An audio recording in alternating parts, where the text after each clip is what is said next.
Okay, I need you to prepare for something that sounds like a joke at first, but is starting to look like a real plan. Imagine we're well into 2026. The GPU market has become so cooked, so upside down, that the solution floating around is to bring back the RTX 3060, a card from late 2020 or 2021. Like we're doing a throwback drop because the shelves are just empty. And that's when it clicked for me. If we're reviving old GPUs to keep this market alive, if we're that desperate, what happens when even that is not enough? What happens when OEMs, laptop makers, pre-built companies, SIs, everybody just goes, all right, we're not doing this anymore. We can't even rely on older series. And instead, your next gaming PC is basically going to be a APU with no discrete GPU at all. Well, there are some real discussions happening within the tech industry right now about that becoming reality. And hey, don't underestimate them or just be judgmental when you hear the word integrated or APU. The solutions we have on the market today have certainly come a long way and can even give some discrete GPU solutions a good run for their money. Let's get into it. Hey, what is going on, guys? Danny here. Welcome back to the channel, and I hope you're all doing well. Today, we're going to be discussing whether the future of the PC gaming market turns towards users building rigs without GPUs in them.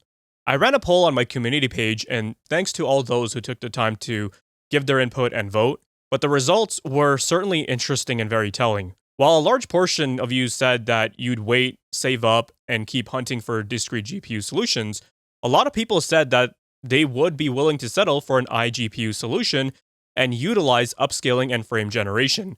A good chunk also stated that they would just switch to a console, and that's totally fair, but if you think about it, consoles are basically using APUs anyway that now also utilize upscaling, and some games are even using frame generation. But we'll talk more about iGPUs and integrated solutions later on. So CES 2026 is past us, right? Consumer Electronics Show. That's literally what the C stands for. And yet, walking away from this year's event, the vibe for a lot of the coverage was basically, yeah, the consumer stuff is cool, I guess, but AI and data center is where the real show is at. And the most telling part, many of the big players didn't even announce consumer products at their keynotes, like AMD or Nvidia. The latter actually held a separate live stream targeted towards gamers. They talked about their new DLSS 4.5 software update, which I recently checked out. But I mean, come on. People want to get excited about new hardware and technologies. But it wasn't just them. Like I was saying, many more have pivoted into that direction, with AI being the spotlight. And once you see that, you just can't unsee it, because it's not just, oh, CS is boring. Hopefully next year is better and we get something later this year. It's a sign that the entire semiconductor industry is gradually behaving like consumers are just on the back burner now. Like PC gaming is an optional checkbox. Meanwhile, enterprise customers and AI infrastructure are the main focus. The place where the margins are fat, the contracts are guaranteed, and the volume is insane. Biggest issue we are now having is not a compute glut, but it's a power, and it's sort of the ability to get the builds done fast enough close to power. So if you can't do that, you may actually have a bunch of chips sitting in inventory that I can't plug in. In fact, that is my problem. Now here's where this starts to look even more dire, because this part directly ties into the title of this video. Your next gaming PC will have no GPU. And I know this sounds like quite a stretch at first, because obviously your PC needs graphics. What I mean is no discrete GPU, no dedicated NVIDIA or AMD card in your desktop tower, no discrete GPU in your laptop. GPU becomes something integrated into your CPU package. And for a large chunk of people, it becomes the default, not because gamers asked for it, but because the market is being pushed to the point where the supply constraints, memory constraints, and the AI gold rush is just hogging up all of the supply. Because if you've been following the memory crisis, the DRAM mess, the shortages, the pricing insanity, this is where it spills into everything else. We already know that memory is getting squeezed because suppliers are shifting capacity towards server and HBM markets, and the consumer grade stuff is getting left fighting for scraps. TrendForce has been pointing out major increases, and not just them, but recently memory packagers and testing companies have also rung the alarm bells and announcing 30% price hikes, and with even more bumps expected throughout 2026 and to be continued possibly into 2027. And here's what people just don't fully understand until it's too late. When memory gets squeezed, it doesn't just mean that, okay, RAM kits are going to cost more for the DIY consumer segment, it means that the entire consumer PC stack gets screwed. GPUs, laptops, console like handhelds, everything that needs memory gets caught in the same storm because the reality is that most profitable customers, the big AI players, get first dibs, and everyone else is just negotiating with whatever is left over. Reuters even framed it as an AI driven supply chain, the crunch, where companies are placing aggressive orders and supplies, prioritizing high margin AI memory. And that's why the GPU situation right now is starting to look like we're headed into one of those don't bother refreshing Amazon or Newegg eras, except this time it's not just a Halo flagship card problem. Because normally when someone says GPU shortage, you start to think about, flagship or high end cards being out of stock, cards like the 5090 and, everyone's just like, whatever, that's fine. I'm not even going to be buying a 5090 anyway. Those are for the whales. But, Tom's Hardware just recently ran a piece and they talked about where Japanese retailers are basically saying GPUs are selling out almost immediately when shipments arrive, and stores are enforcing blanket purchase limits. And the most important detail, they kept pointing to the pain points starting around the RTX 5060 Ti 16GB, the 5070 Ti and above. Meaning the squeeze isn't just for the top of the line, the big baller cards. It's basically bleeding into the mainstream stack where normal gamers actually shop. And if you think about just how insane that is, that mid-range safety zone is getting eaten alive. That's the tier there where most people want to be. It's the tier where you suggest to your friends that, hey, if you don't want to break your bank or leave a giant hole in your wallet, you can spend this amount of money and still actually attain a pretty good experience. It certainly becomes concerning if those models are getting harder to keep stocked and retailers are covering empty display spaces because there's just absolutely nothing to put there. That's not just, a Japan thing. This is starting to happen globally. That's usually a preview of what can spread when upstream supply is getting really tight and the consumer demand is steady or is actually exceeding that supply. And now here's the part that made me laugh out loud in that we're cooked kind of way. There's a report floating around that NVIDIA may actually be bringing back the RTX 3060.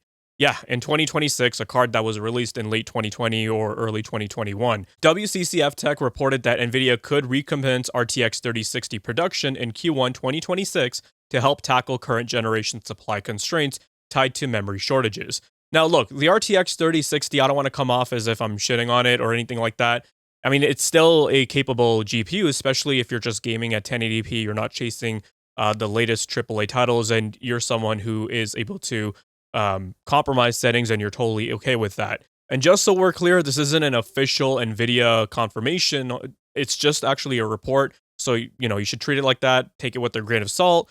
But the fact that this is even a conversation tells you how weird things are getting. Because in a normal market, you don't solve or quote unquote solve the modern GPU problem by reviving a 5-year-old product. That's not innovation. That's just plain old market regression. That's basically the industry saying we need volume. We need something that uses older and easier to source components, and we need it now. It's like Samsung coming out and saying, yeah, there's going to be no Galaxy S26 or there's no more S25s in stock. So what we're going to do is we're going to bring back the Galaxy S20. And, at one point, I think Jensen even was talking to the media and had entertained the idea in front of the tech press that they could be bringing back these older GPU models to help with the supply constraint. So it shows you where that mindset is at.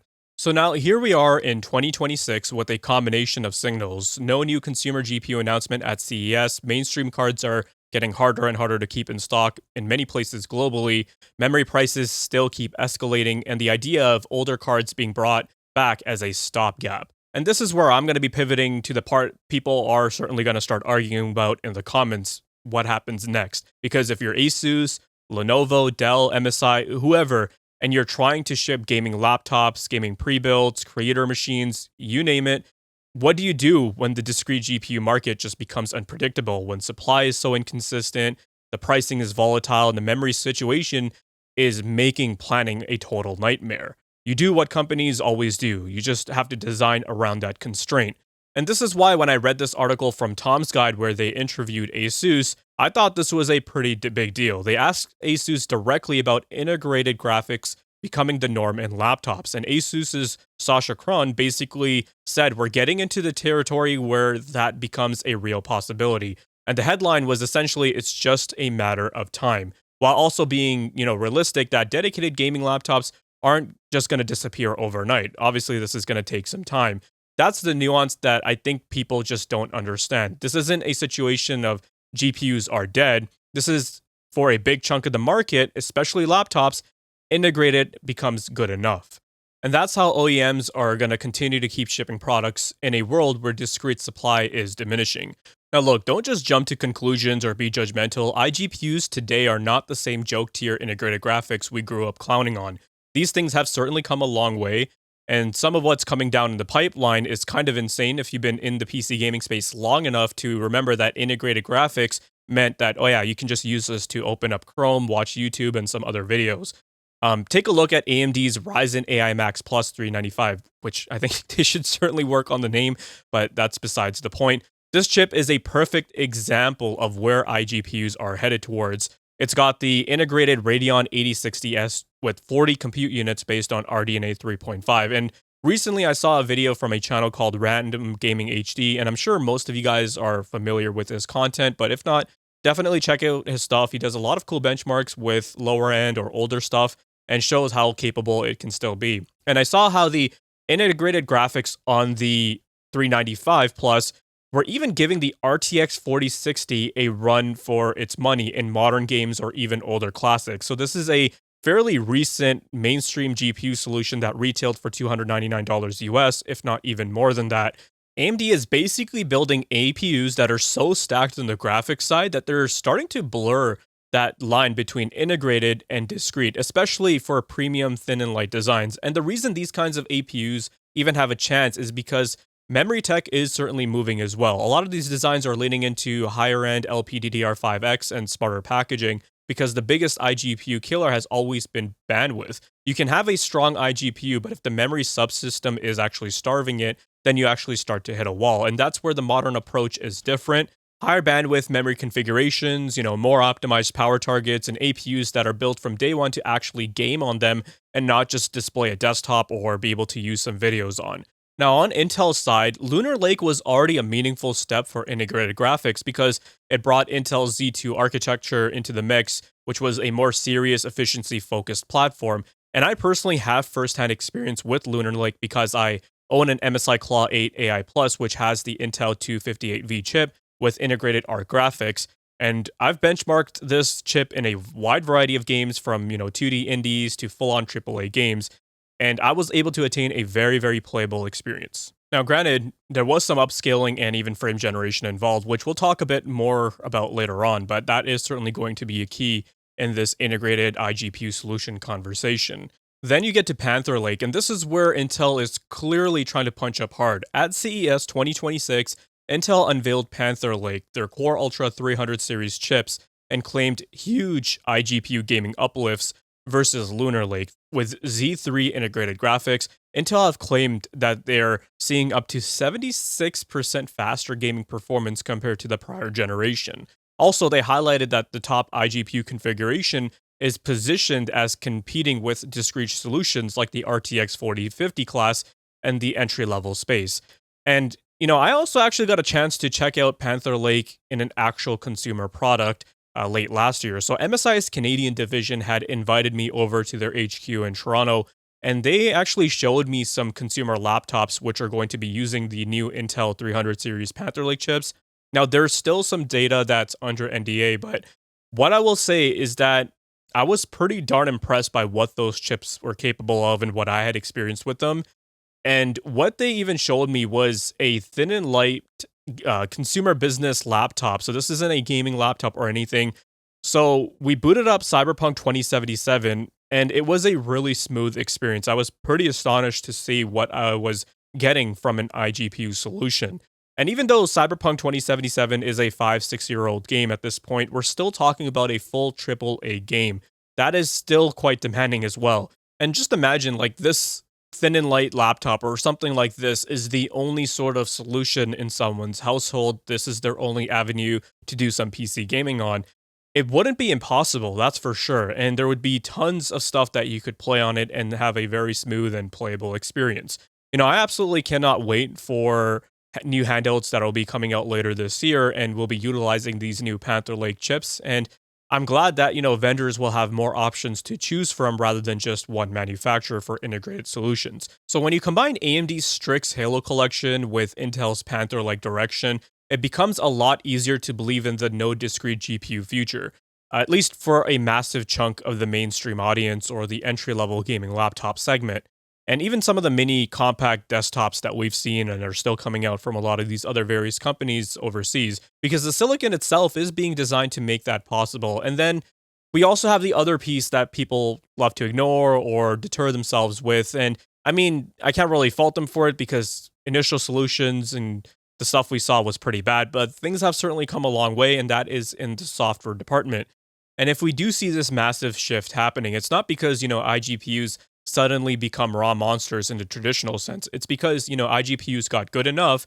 And then when you combine that with AI upscaling and frame generation, which have also come a long way from their inception, you get this turning point where you see this as, no, this is unplayable, to, okay, this solution, it's actually good enough for the vast majority of consumers. And, while a hardware or PC hardware or gaming enthusiast like myself, who's been doing this for decades at this point, can easily pick up on this kind of stuff or the shortcomings of AI and upscaling and frame generation solutions.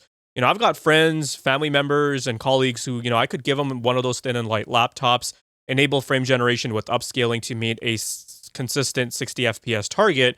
And to be honest, a lot of them wouldn't be able to tell the difference, and they would have a pretty good time. And I think that's where some people in our space can get disconnected. For the masses, these options are still totally viable. And here's the part where I think the conversation, can certainly get pretty eye-opening for a lot of people and give a real culture shock, if you will. If discrete GPUs do become harder to find, more expensive, and more annoying to buy, and OEMs start shipping gaming laptops that rely on the integrated solutions plus aggressive upscaling and frame generation stacks, a lot of people are going to definitely take that deal, I think. Not enthusiasts who want that, 4K ultra heavy ray tracing experience. Those people will still chase after the discrete GPUs, or if you're someone who's chasing after a high refresh monitor. But the mainstream gamer who just, wants to sit back, have a good gameplay experience, and, that's person who, works a full-time job, comes home, and probably only has a couple of hours to themselves and just wants to just kick it back and relax. I don't think they want to be spending time refreshing pages, fighting scalpers, or, delve into insane pricing cycles. I think they'll be fine, and they probably won't even worry about turning on an FPS counter. This goes back to the poll I was talking about earlier in the video. There's a number of people who will certainly bide their time with these iGPU solutions. Heck, even if you think about it, consoles are basically just that, and that's what a lot of people are relying on now too. So if it really does come down to it, if gamers are forced to rely on iGPUs because the discrete GPU market has gotten so squeezed, it's not like the options are complete dog water. The trajectory is actually pretty clear. AMD is stuffing pretty decent iGPU configs into these premium APUs like the Ryzen 395 Plus. Intel is pushing Panther Lake as well with major iGPU as a gaming leap. And even ASUS is openly talking like integrated GPU solutions becoming normal for some segments of the gaming laptops that they produce.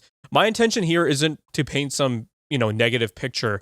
The point here is that the market and the entire market is being reshaped due to the AI priorities and the memory constraints. And it certainly has like a ripple effect that go way beyond RAM just costs more.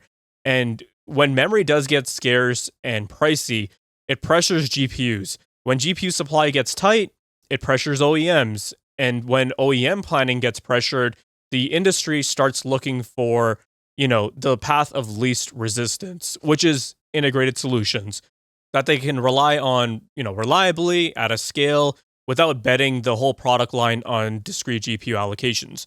The messaging is certainly out there that the industry is laying the groundwork for a world where integrated graphics plus AI upscaling becomes the default for a lot of mainstream gaming devices, especially laptops and like those compact PCs.